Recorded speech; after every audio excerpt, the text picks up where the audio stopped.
안녕하세요. 국세청에서 가족, 친인척 등 특수 관계인 간의 금전 차용 거래와 부동산 매매 거래는 정상적인 거래라고 보기 어렵고 또 증여세 탈세 혐의가 가장 많다고 볼 수 있기 때문에 국세청이 가장 주시하는 대상이 되고 있는데요. 그동안 증여세 관련 여러 유형의 영상 강의를 진행을 했습니다만 아직도 많은 분들께서 가족 간에 현금을 주고받는 데 있어 행여 나중에 국세청에서 증여세 추징을 당하는 건 아닌지, 증여세 신고는 과연 어떻게 해야 옳은 건지, 가족 간 차용거래 시 원금과 이자를 어떻게 갚아야 하는지 등등 많은 궁금증을 질문을 하셨기 때문에 이번 영상은 가족 간 차용거래와 부동산 매매 거래 방법과 주의사항을 상세히 살펴보는 강의를 준비를 했습니다. 시청하시면서 부동산 세법을 이해하는 데 많은 도움이 되시기를 바랍니다. 자녀가 성인이 되어 결혼 후 전셋집을 마련한다거나 주택을 구입하는 경우에 있어서 일시에 많은 자금이 소요되기 때문에 자녀의 능력이 부족한 경우에는 많은 돈을 남에게 빌릴 수도 없는 것이고 부모가 능력이 된다면 어떻게든지 자녀를 좀 도와줘야 되겠는데요. 그렇다고 현금으로 전액 증여를 해주자니 증여세가 만만치 않고 그래서 최근에는 자녀들이 현재 일정한 직장을 가지고 소득을 계속 발생시키고 있다면 우선 부동산 취득자금이나 전세자금에 대해서 부모가 먼저 좀 돈을 융통을 해주고 부모는 자녀에게 내가 직장을 열심히 다니고 부지런히 일해서 나중에 돈 벌면 부모한테 꼭 갚아라 그렇게 이야기를 하고 최근에 자녀들에게 돈을 빌려주는 경우가 상당수 많이 존재하고 있습니다. 그런데 국세청에서는 가족과는 특수관계인에 해당이 되기 때문에 혹시 증여세를 탈세하기 위해서 일부러 돈을 빌려주는 형식을 취하는 건 아닌지 하고 눈을 부릅뜨고 국세청에서 지켜보고 있습니다.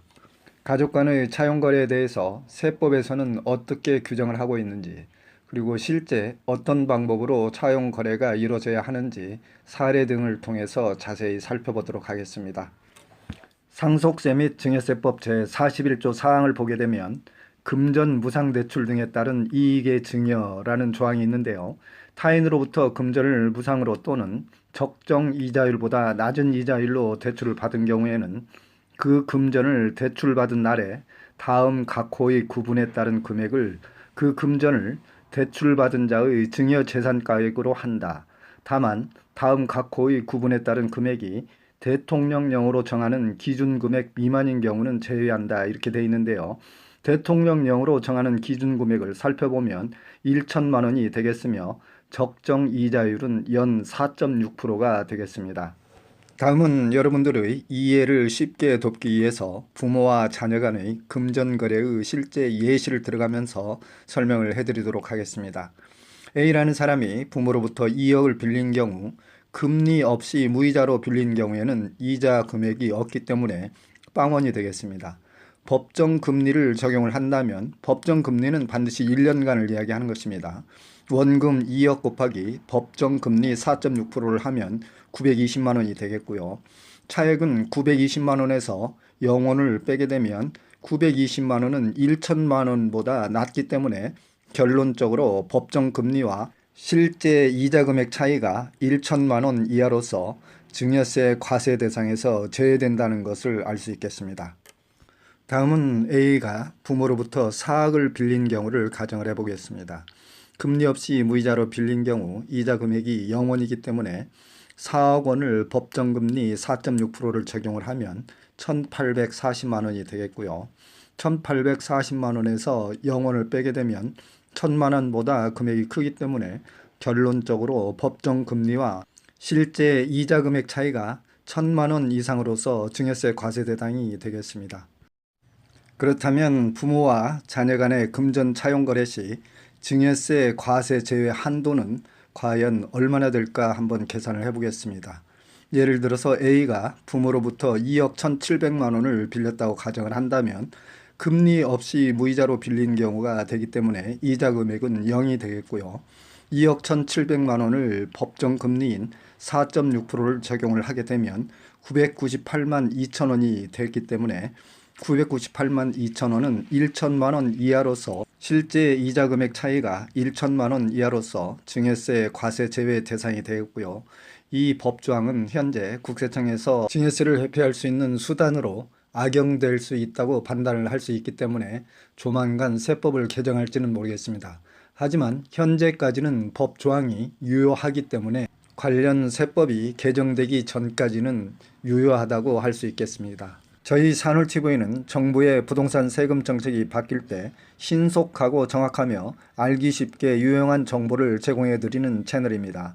여러분들께서 관심과 애정으로 구독, 좋아요 클릭해 주시면 대단히 감사하겠습니다. 또한 여러분들께서 세법에 대해서 궁금하신 사항이 계시면 유튜브상의 댓글이나 제 카톡 아이디로 문의를 주시게 되면 제가 최대한 성의껏 친절히 답변을 해드리도록 하겠습니다. 다음은 부모와 자녀 간의 금전 차용 시 이자 소득세 신고 방법을 좀 살펴보겠습니다. 예를 들어서 이자 금액이 1천만 원 미만이라면 별 문제가 없겠습니다만 금액이 큰 경우에는 이자 소득세 원천징수 신고를 해주셔야 되는데요. 예를 들어서 A가 부모로부터 5억 원을 빌렸다고 하면 법정 금리인 4.6%를 적용을 하셔서 발생한 이자 소득은 원천징수 신고를 하셔야 되겠습니다. 비영업대금 이자의 소득세율은 25%이며 이자 소득에 대한 가족 간의 차용거래에 대해서는 비영업대금 이자 소득세율 25%와 지방소득세 2.5%, 세율 합계 27.5%를 신고 방법은 국세청 홈택스에 로그인을 하신 후 원천세를 클릭해서 신고하고 납부하시면 되겠습니다. 다음은 부모와 자녀 간의 금전 차용 시 주의사항을 살펴보도록 하겠습니다. 국세청의 사후관리에 철저하게 대비를 하셔야 되겠는데요. 특수관계인 간의 금전 거래는 국세청에서 특별히 사후관리를 하기 때문에 원금과 이자는 반드시 자녀 소득으로 상환을 해야 되겠으며 반드시 차용증서 작성 후에 공증이나 상호인감증명을 첨부를 해서 근거를 명확히 해둬야 되겠습니다. 원금 상환 기일, 이자율, 지급 방법 등은 반드시 명기를 하셔야 되겠고 특히 주의하셔야 될 사항으로는 사후에 거짓으로 편법이나 허위 증여 계약서를 작성하는 경우에는 무거운 가산세를 부과받을 수 있기 때문에 매우 유념을 하시는 게 좋겠습니다. 배우자나 자녀가 부동산을 취득할 때 부모로부터 직접 부동산이나 현금을 증여받아 구입할 수도 있고 자녀의 소득 능력이 된다면 정당하게 일반적인 부동산 매매 형태를 취해서 정상적으로 거래를 할 수 있겠습니다만 가족 등 특수관계인 간의 매매 거래는 자칫 시가보다 비정상적으로 높게 또는 낮게 거래를 할 경우에 특수관계인 간의 고가양수, 저가양도에 해당이 되어 양도세나 증여세를 추징당할 수가 있습니다. 따라서 가족 간 부동산 매매 거래에 있어서 양도세와 증여세 문제가 어떻게 발생이 되는지 자세히 살펴보도록 하겠습니다.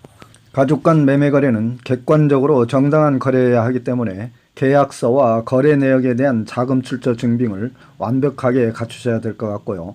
특수관계인의 범위는 화면상의 표를 참고해 보시기 바랍니다. 가족 간 부동산 매매 거래 시 양도세 문제를 먼저 살펴보게 되면 시세의 상하 5% 이내로 거래를 해야만이 정상적으로 양도 양수로 보아 증여세를 피할 수 있는 것이고요.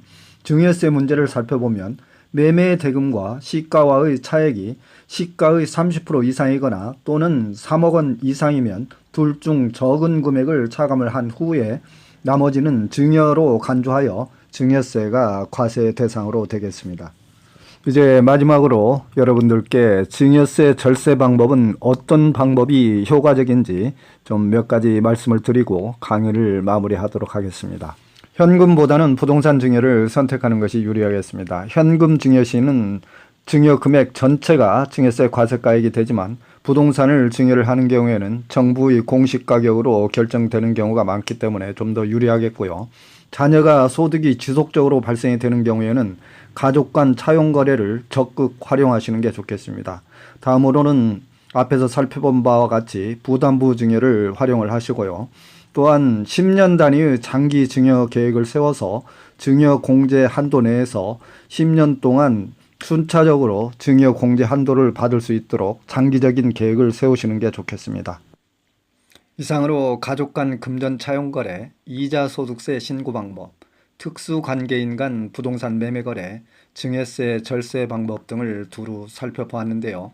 국세청에서는 가족 간 거래에 대해서 특별히 주시하고 있고, 거래 내용에 대해서는 계속적으로 사후 관리를 철저히 하고 있는 만큼 여러분들께서도 편법이나 허위가 아닌 정당한 방법으로 세법이 정한 한도 내에서 납세 의무를 반드시 지키되, 또 한편으로는 세법이 정한 규정에 따라서 절세 방법을 찾는 것도 역시 납세자의 권리인 것입니다. 기타 양도세, 종부세, 증여세, 1세대 1주택 비과세 등 세금에 대해서 궁금한 사항이 계신 분들은 유튜브에서 산울TV를 검색을 하셔서 저희 지난 유튜브 강의 영상을 참고를 해보시도록 하시고요. 기타 부동산 세금에 대해서 궁금한 사항이 계실 때는 댓글로 문의를 주시면 제가 최대한 성의 있는 답변을 해드리도록 하겠습니다. 지금까지 시청을 해주셔서 대단히 감사드리며 여러분들 늘 건강하시고 행복한 일들만 가득하시기 바랍니다. 감사합니다. 산울이었습니다.